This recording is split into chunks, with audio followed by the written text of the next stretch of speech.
Hi, നമുക്ക് പോസിറ്റീവുകളിൽ നിന്ന് തുടങ്ങാം. ലോകത്തെക്കുറിച്ചും പുതിയ സാങ്കേതികതകളെക്കുറിച്ചും കഴിഞ്ഞ ജനറേഷനേക്കാൾ പുതിയ തലമുറയ്ക്ക് നല്ല ധാരണയുണ്ട്. ചെറുപ്പത്തിൽ വീടും വീടിന് ചുറ്റുവട്ടത്തുള്ള കുറച്ച് സ്ഥലങ്ങളും പരിചയമുണ്ട് എന്നല്ലാതെ മറ്റു സ്ഥലങ്ങളെക്കുറിച്ച് ഒരു ഐഡിയയും ഉണ്ടായിരുന്നില്ല. ഞാൻ എൻ്റെ മകനുമായിട്ട് കേരളത്തിന് പുറത്തും പല സ്ഥലങ്ങളിലും പോയിട്ടുണ്ട്. അയാൾക്ക് എവിടെയും ഒരു അപരിചിതത്വം ഫീൽ ചെയ്തിട്ടില്ല. ചെറിയ കുട്ടിയാണെങ്കിലും പുതിയ അധ്യയന വർഷം ആരംഭിച്ചല്ലോ. ആദ്യമായി ചേർന്ന സ്കൂളിൽ പോകുന്ന കുട്ടികൾ പഴയതുപോലെ കരയുന്നില്ല എന്ന് പറയുന്നതിനും ഒരു കാരണം ഇതുതന്നെയാണ്.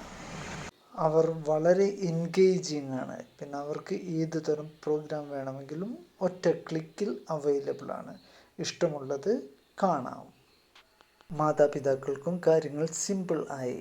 കുട്ടികൾ വാശി പിടിക്കുകയോ കരയുകയോ അവർക്ക് പേഴ്സണലി എൻഗേജിങ് ആയി എന്തെങ്കിലും ചെയ്യണമെന്നുണ്ടെങ്കിലും ഒരു മൊബൈൽ ഫോണും ഇൻ്റർനെറ്റ് കണക്ഷനും കൊടുത്ത് അവർക്ക് ഇഷ്ടമുള്ള പ്രോഗ്രാം കാണാൻ അവരെ അനുവദിച്ചാൽ മാത്രം മതി. ഇനി നമുക്ക് മറുവശം നോക്കാം.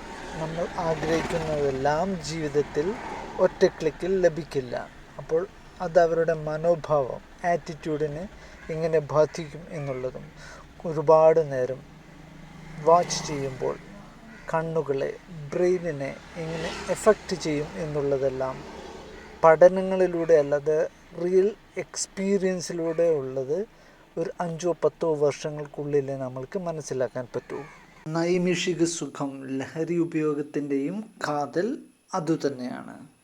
പിന്നെ day by day human interactions are decreasing. Online പേർച്ചേസുകളുടെയും ഓൺലൈൻ ട്രാൻസാക്ഷൻ ആയാലും മറ്റ് ഇടപാടുകളായാലും AI മെഷീനുകളുടെയും ആപ്ലിക്കേഷനുകളുടെയും അതിപ്രസരണത്തിന് കാരണവും മാനുഷിക ഇടപെടലുകൾ പരമാവധി കുറയ്ക്കുക എന്നത് മാത്രമാണ്. ഒരു നെഗറ്റീവ് അല്ലെങ്കിൽ ബാഡ് ന്യൂസിന് കിട്ടുന്ന സ്വീകാര്യത ഒരു നല്ല വാർത്തയ്ക്ക് കിട്ടാറില്ല. അപ്പോൾ ചാനലുകാർ അല്ല എന്നുണ്ടെങ്കിൽ മൂവി മേക്കേഴ്സ് ആരായാലും ബിസിനസ് പേർപ്പസ് എന്ന് പറഞ്ഞാൽ മാക്സിമം ക്യാഷ് ഉണ്ടാക്കുക എന്നതാണ്. അപ്പോൾ അതിനു വേണ്ടിയുള്ള കണ്ടൻറ്റുകൾ അവർ പരമാവധി കുത്തിക്കയറ്റും.